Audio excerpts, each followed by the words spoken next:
আদিবাড়ি তো ওই রামপাল থানা বিখ্যাত গ্রাম। জমি কই, এই তো জমি সব কালামাতা।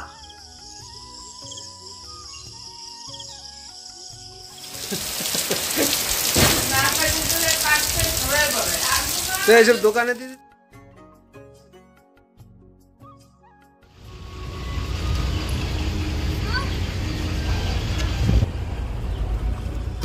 নমস্কার বন্ধুরা, চম্পা ব্লগে সবাইকে স্বাগত জানাই। আশা করি তোমরা সবাই ভালো আছো। আজকে তোমাদেরকে নিয়ে এলাম রঙ্গতের একটা গ্রাম কৌশলানগরে। আর এটা পুরোটাই বাঙালি গ্রাম। আর রঙ্গতটা পড়ছে মধ্য আন্দামানের মধ্যে। আমার মেয়ে আর আমার হাজব্যান্ড এই কৌশলানগরে আমার বান্ধবীর বাড়িতে বেড়াতে এসেছিল।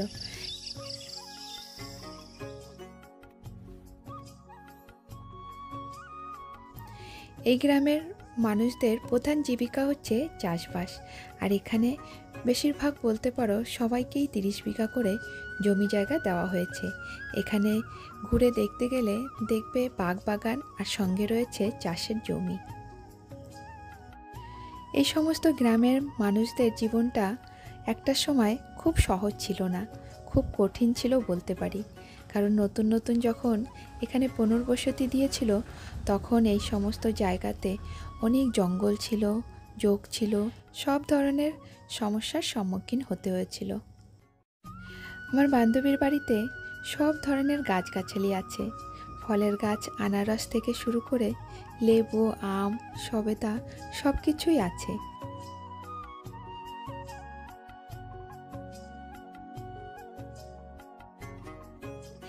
এই বাড়িটায় শাকসবজি থেকে শুরু করে ধান চাষ পুরোটাই করা হয়।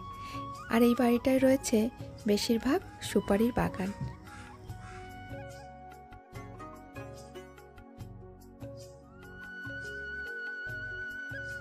এই বাড়িটায় ঢুকতে রাস্তার দুধার থেকে সারি সারি সুপারি গাছ, আর প্রতিটা বাড়িতে এই ধরনের পুকুর দেখা যায়।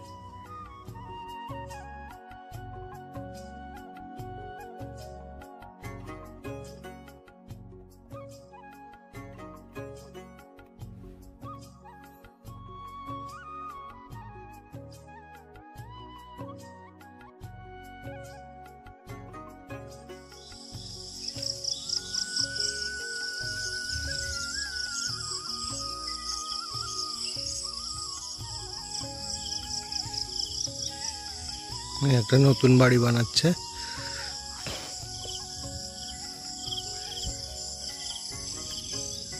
গাছে আম ভরা।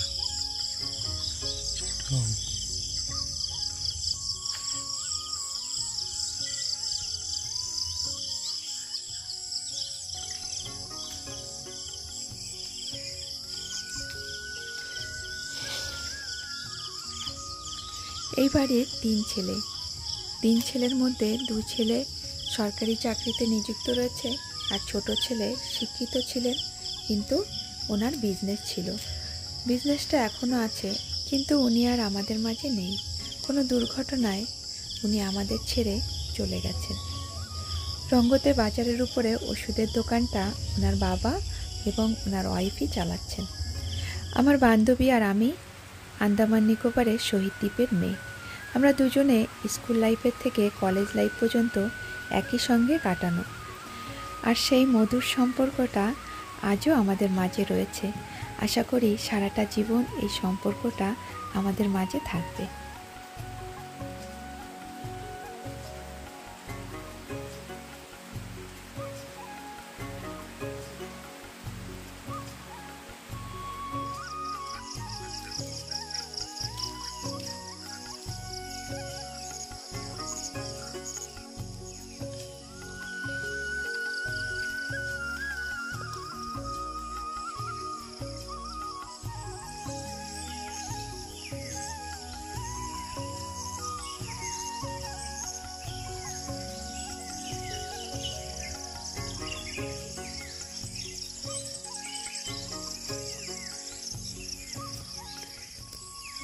গ্রামের ভিতর দিয়ে একটা ছোট্ট রাস্তা, পাকা রাস্তা, তারপরে একটা বাড়ি। এই যে আজকে আমরা এই বাড়িতেই আসছি।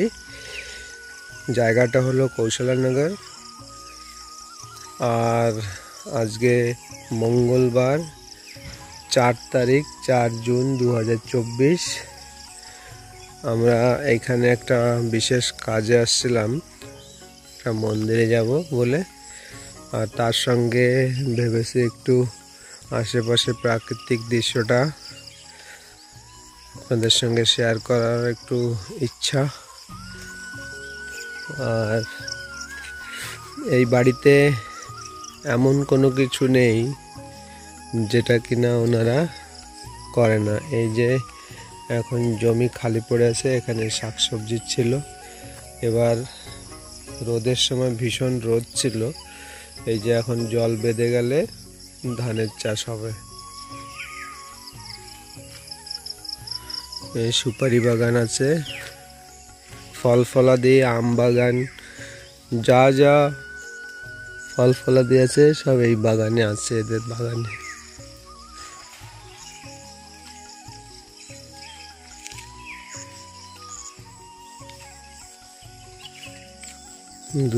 রাস্তার দুধার দিয়ে সুপারি গাছ, এই সুপারি বাগান যেখানে সেখানে দেখা যাবে। এবছর রোদের চাপটা একটু বেশি ছিল, যার জন্য সুপারি গাছের মাথাগুলো সব শুকিয়ে গেছে। এখন আবার বৃষ্টি পড়াতে গাছের মাথাগুলো ঝাড়া দিয়ে উঠছে।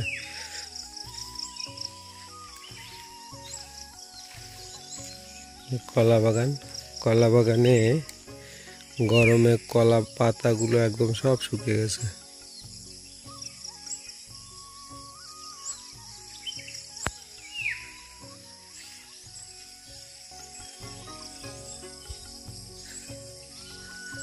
বাড়িতে ঢোকার সময় একদম রাস্তার দুধার দিয়ে সুপারি গাছ।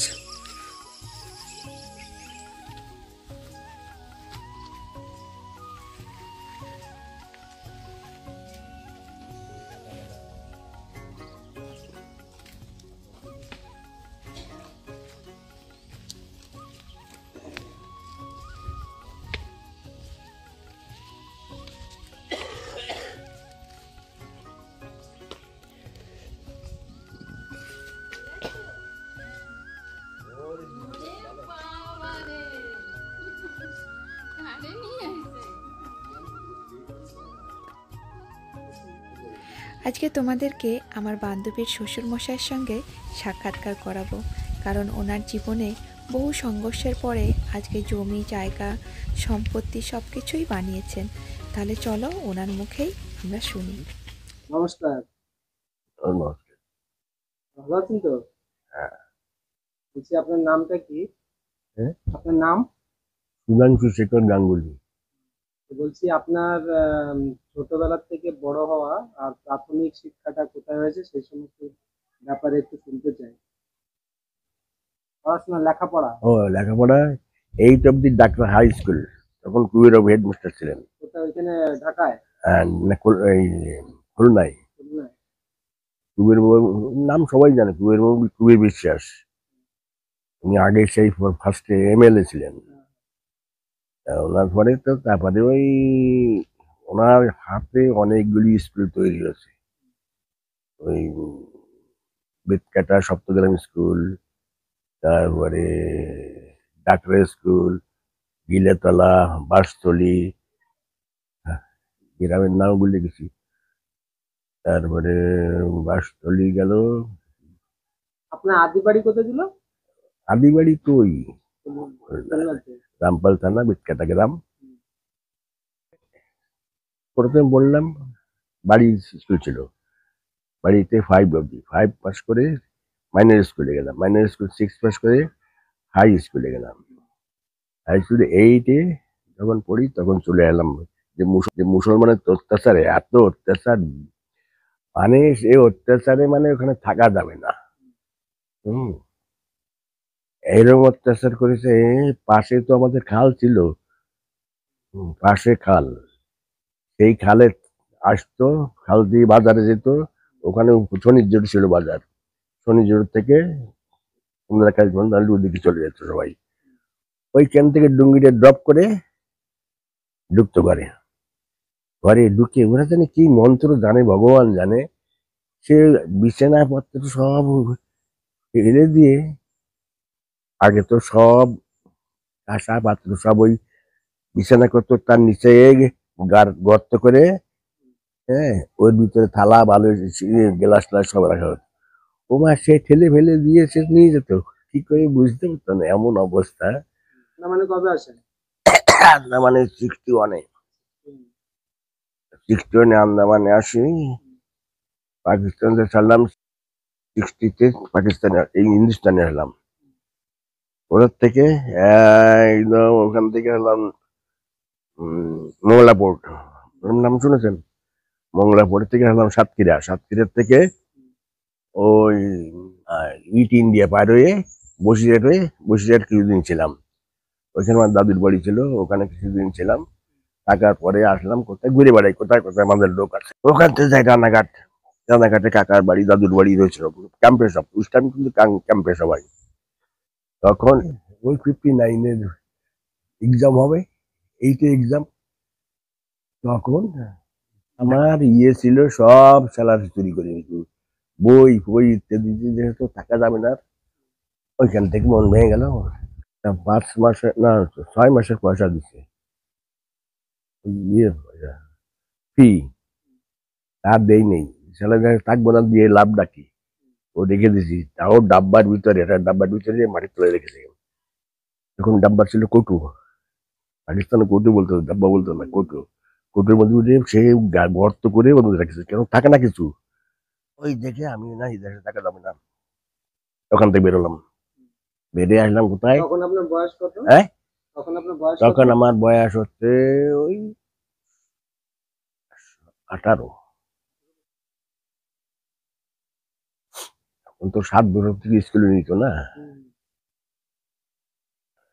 না কান ধরা পর্যন্ত, কিন্তু কান ধরতে হবে, এনে কান ধরতে হবে, তারপরে অনেক তো সবাই লেগেছে।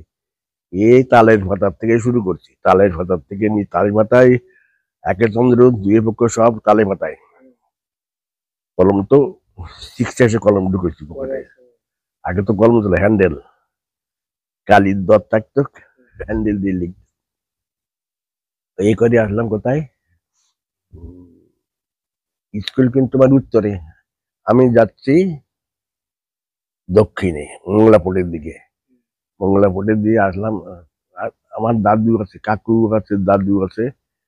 দাদু কে, তুই যাবি পশ্চিমে, যাবি পশ্চিমে, তখন পশ্চিম বলতো তো, মানে হিন্দুস্তানে, পশ্চিমে যাবি? হ্যাঁ দাদু যাবো। ঠিক আছে, আমি খবর দেবো, তুই রেডি হয়ে থাকিস।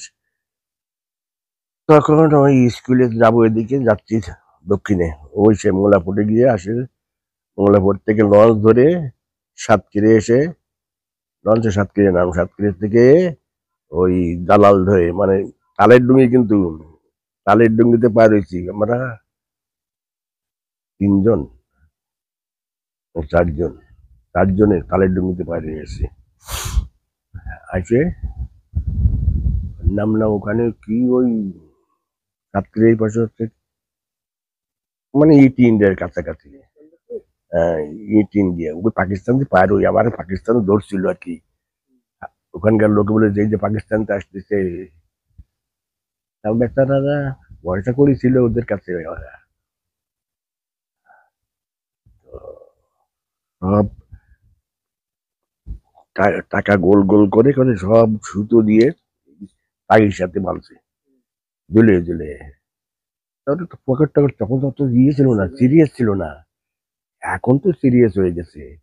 এত টাকা ছিল অনেক, 50 টাকা না কত টাকা পাইছে, 50 টাকা। তখন কিন্তু জেন্টেল ছিল লোকগুলি, সততা ছিল একটা, এখন তো সততা নাই।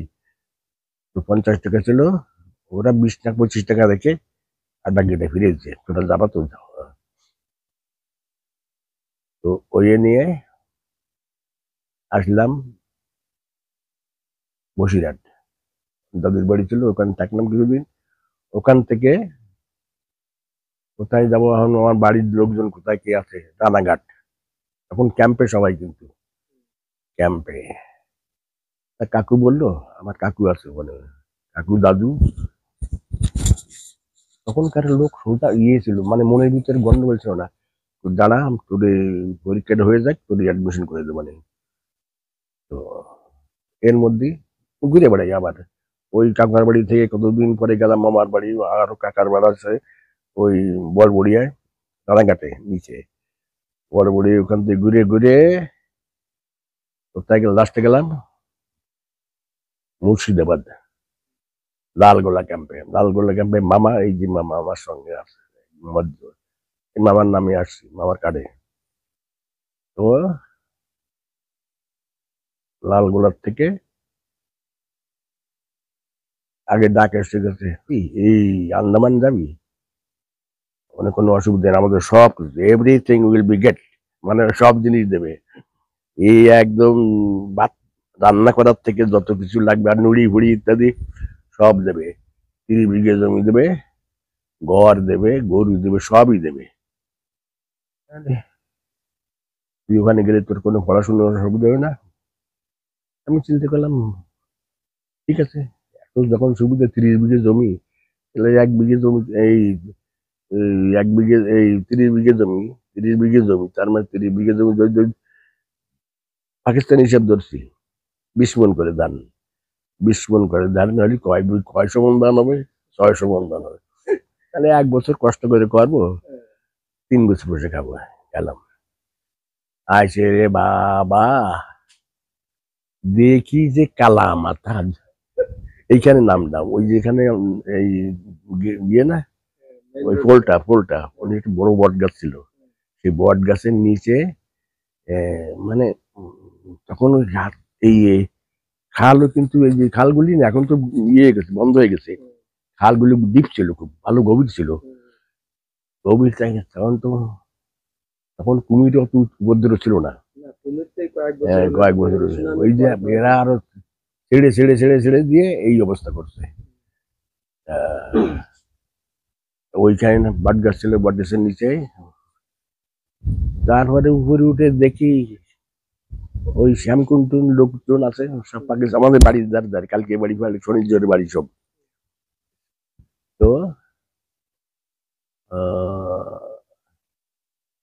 ভাই জমি কই, এই তো জমি যে সব কালামাতা, যে সব কালামাতা, জমি দে কোথায়,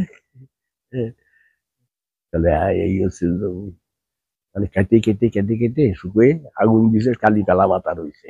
একটুখানি জায়গা ছিল, দিছে এমনি ছিল। এই খালটা, এই যে নালাটা রয়েছে না, ও অল্প একটু ছিল। তখন তো মানে বড় বড় গাছ টাছও ছিল না? ও খাটি কেটে সব খালের ভিতরে না নালার ভিতরে, সব নালা ভর্তি একদম গাছ, মোটা মোটা গাছ ছিল। মোটা মোটা গাছ। তখন তো নেওয়ার কোনো ইয়ে ছিল না, সোর্স ছিল না।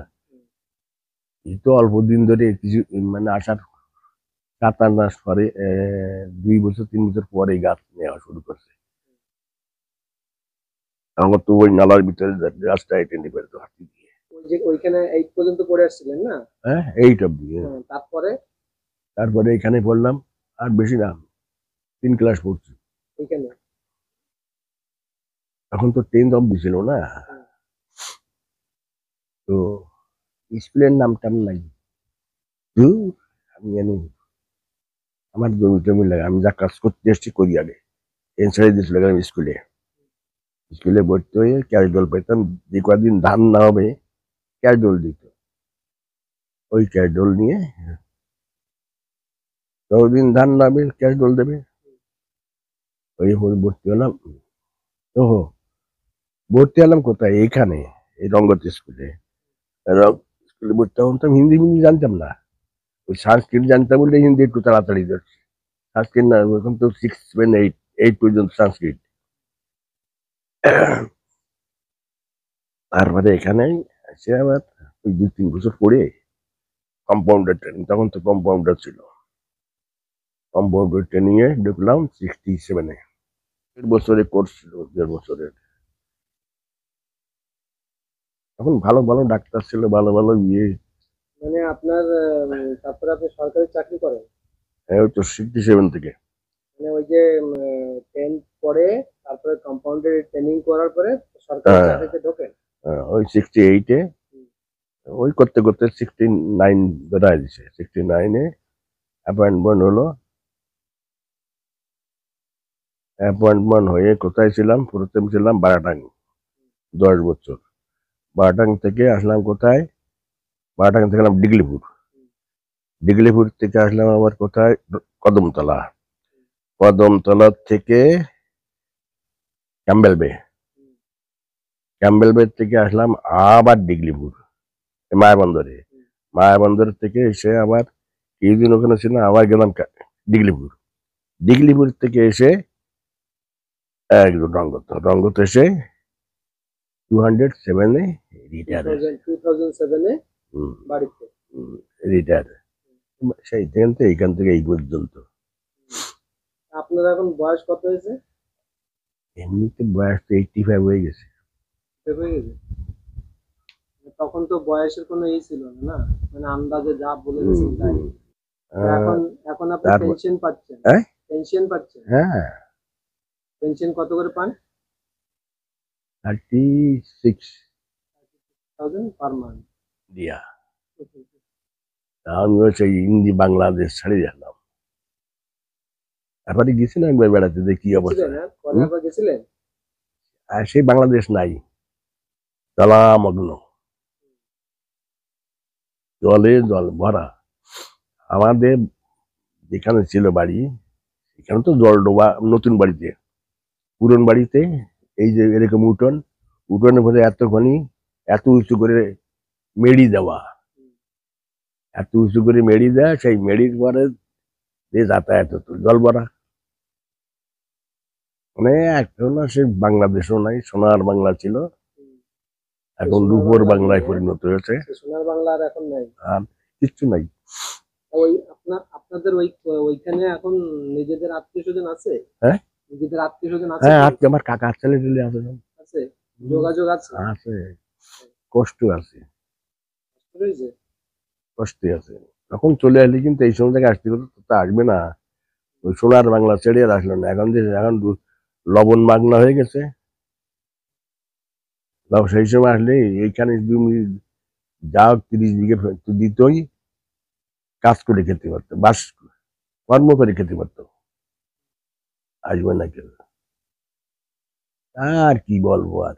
আপনি আপনি আর যা কয়বার গেছিলেন? একবার গেছি একবার না, কলকাতায় গেছি কয়বারই। ওই একবার গিয়ে শিক্ষা হয়ে গেছি, দেশের যেমন দেখে গেছি, তার চেয়ে আরো জঘন্য হয়ে গেছে, তার চেয়ে আরো জঘন্য। এরকম অবস্থা, বিচার বিচার নাই, সবাই মিলেমিশে খাচ্ছে। ওইরকম যদি আমরা থাকতাম, সে তো এরকম আমরা আসতে হতো না। এখানে সেটেলমেন্টে 30 বিঘা জায়গা পেয়েছেন, এটা কি আপনার নিজের জায়গা না? এই তো আমাদের জায়গায় নিজের নামে? মামা, হ্যাঁ, মামার নামে? মামার জমিতে আমি একসাথে আসছি। লালগোলা ক্যাম্পে ছিলাম, লালগোলা ক্যাম্প থেকে আবার আসছি এখানে। আপনার আলাদা জায়গা পেয়েছেন? না, এই তো মামার সঙ্গে রয়েছিলাম, মামার কার্ডে। এটা মামার ছিল, এখন তো আমার নামে। মামা কোথায়? আমার তো এক্সপায়ার্ড হয়ে গেছে। এই তো কবে আসবে নাকি। মামা মামি ছিল, আর কিছু ছিল না, ছেলে মেয়ে ছিল না। মামা মামি আর আমি, এই তিনজনে আসছে। এখন তারা চলে গেছে। আমি ছেলে নাই, কেউ থাকলে কেউ আসতাম, ছেলে মেয়ে থাকলে কি মামার সাথে আসি, নাই বলে তো আসছি। মামার ছিল নাকি। ওই তো সেই মামার থেকে, এই বলি না, সারা বাড়ি ঘুরতে ঘুরতে ঘুরতে ঘুরতে লাস্টে মামার সঙ্গে বলে আন্দামানের নাম দেবে। তুই নাম দেবো, তুই যাবি, তুই গেলি আমাদের নেবে, আমি তুই না গেলি নেবে না। কেন, ছেলে মেয়ে না থাকলে নেবে না তো। ওই পিএল ক্যাম্পে রেখে দেবে, এবার ততক্ষণ জন্য আমার নিয়ে এসছে। কেন এখানে তো মামা না, ওই ছেলে মেয়ে না থাকলে তো আনবে না। হ্যাঁ, আনে না, ছেলে মেয়ে না থাকলে আনবে না। আমি তো এর মধ্যে এসে গেছি, এসে তো ওই ঘুরে বেড়াই কোথায় কে আছে। মামা লালগোলা ছিল, এই কাকু সব উঠানে ওখানে ছিল। কাকু বললো দাঁড়া, আমি একটু। এর মধ্যে মামার কাছে গেলাম, মামার কাছে ডাক হয়ে গেছে, কাকু ডাক হয়ে গেছে, আমি যাচ্ছি, আমি আন্দামানে যাচ্ছি। যেখানে মানে অদৃষ্ট যেখানে লেখা আছে সেখানে যেতেই হবে। তাই আসলাম, এসে যাক ভালোই হলো, খারাপ হয়নি, ভালোই হয়েছে। চাকরি করলাম 60 বছর, দোকান করলাম 20 বছর, এই 80 বছর তো এমনি হয়ে গেল, 60, 20, 80 হয়ে গেল। মানে দোকানও করেছিলেন, ফার্মাসির দোকান? হ্যাঁ, ওই 14 পুরনটা ওতে ইয়ে করে তো, ওখানে ওই শ্যামা চলে যাওয়ার পরে তো ও আসলে ওটা খুলে দিচ্ছে, খুলে টুলে কয়েকদিন করে টুলে চলে গেল। আমি তো ঘুরে ঘুরে বেড়াবো, সেই অবসরটা দিল না। সব রেডিমেডি করে চুয়ে গেছে, ঘর শুরু করবে এবছর, ঘর শুরু করবে, সে ঘর হলো না। সে জায়গাটা কাটি কুটি পরিষ্কার করে রেখে গেছে, কলা গাছ লাগাইছে, গেরান দিলি থাকে নাকি, ওই ওই 1 নম্বরে চড়াইতে উঠতে, ওইখানটায় 1 নম্বরে। তো সময়টা কি করে কাটাচ্ছেন? সময়টা সার্ভিস করে কাটালাম সারা জীবন, তারপরে 20 বছর পরে আরামে কেটে গেল সার্ভিস লাইফে। মানে এখন এখন কি করে কাটছে? এখন তো এই বাড়ি বসে থাকা কাজ, আর নাথিং এলস, আর কিছু নাই। এখন বাড়ি খাওয়া দাওয়ার শোয়া, হ্যাঁ, এক তো কিছু করার অ্যাক্টিভ তো নাই, কর্মটা এখন তো পারি না কিছু, পাওয়াটা চলে না, পাই চলে না, পা জাম হয়ে গেছে। একটু বয়স হয়ে গেছে না, এই জন্য না? মেসোমশাই আপনাকে অনেক অনেক ধন্যবাদ।